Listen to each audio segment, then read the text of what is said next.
330 buralistes de la Loire alertent sur les conséquences de la contrebande du tabac et réclament des actions plus importantes contre les marchés parallèles qui les menacent. Une conférence de presse avait lieu ce matin à Saint-Étienne pour parler de la situation.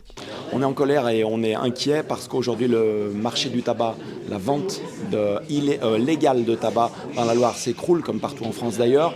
Et on est donc très inquiet par rapport au fait que ce que nous on achète au départ quand on rentre dans la profession, le monopole tabac, est en train de disparaître et de glisser dans la rue vers les trafiquants. Alors nous, au niveau des politiques de la Loire, j'ai toujours des témoignages de politiques qui disent et qui ont compris l'importance de la profession. Sauf qu'aujourd'hui, moi, ce que je veux d'eux, et ils ont ce pouvoir-là, c'est qu'ils agissent au niveau des instances politiques pour faire bouger le cadre juridique. Et je vous le disais à l'instant, pour le rendre beaucoup plus répressif.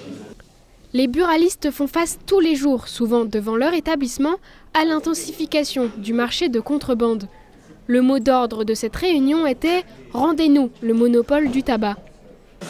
J'ai une personne qui m'a carrément interpellé dans la rue. Je ne savais pas qui il était. Il s'est positionné devant moi.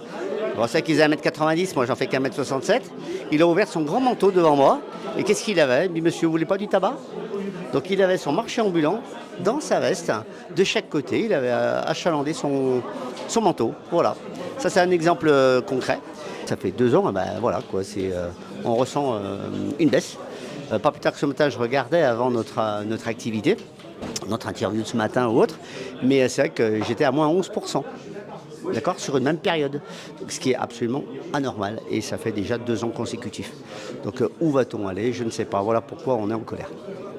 Les buralistes demandent aux autorités des règles beaucoup plus fortes concernant les achats de tabac à l'étranger, mais aussi une revalorisation de leur commission, ainsi que d'autres demandes liées notamment aux trafiquants de tabac.